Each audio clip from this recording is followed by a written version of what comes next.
Hi friends and future me.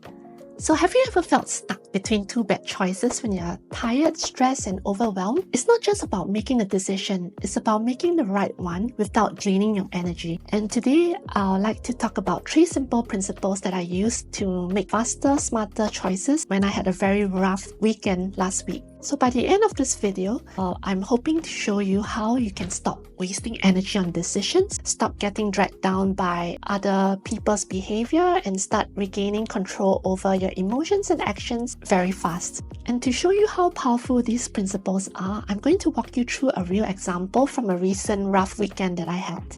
So the first principle is about if it's not a hell yes, it's a no. I think I heard this initially from Alex Hormozi, but I've also heard it being mentioned by quite a number of successful entrepreneurs. And I think basically it's saying that when you're tired or emotionally drained, not every option deserves your energy. You need to save your yes for things that truly align with your well-being. So last Saturday, after a full day of visiting museums, I was really exhausted and starving. So I had 2 choices, either walk 8 minutes to buy a wrap from a nearby shop where I know the owner pretty well and he likes to chat with me. And I would honestly have enjoyed his company during that day, but I was also feeling a little down from the really crazy work week that I had. So alternatively, I could cook some frozen curry crabs that I had sitting in my freezer for weeks. I wanted the connection, but the thought of walking and spending money just felt quite heavy to me as well. So eventually I asked myself, is this a hell yes to go to the wrap shop? And I decided that it wasn't. And so I stayed home,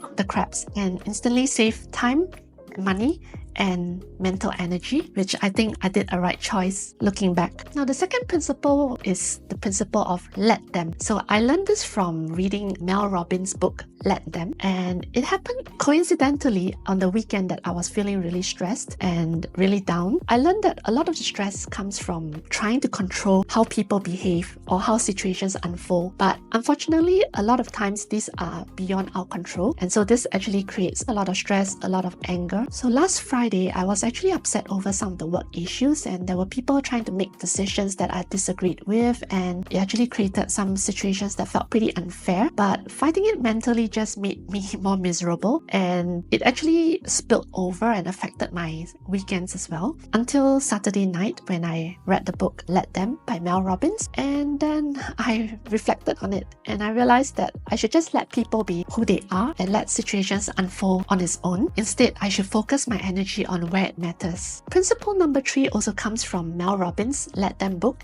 It's basically called Let Me. So on Friday, after that person made some unilateral decisions on his own, it caused the timeline for the project to shift forward by about a month, and that was quite substantial. I was actually quite frustrated over it, but I decided to use the Let Me principle and thought about it over the weekends. I broke down what I could do within the time limit, what was within my control, and worked out a bunch of small tasks that I should start focusing on. And after about 2 hours of planning and analyzing things, I've had a very good plan now on how I could make up for the time and keep things back on track. I felt that I had made real progress, and the emotional fog had also started to lift from my mind, and my moods was much better by then. So if you're feeling stuck today, you should try asking yourself this question: is it a hell yes? And try to let people and situations be what they are. Focus on your next best action, things that you can generally control on your own. And I think these simple shifts in your mindset can completely change the way you feel.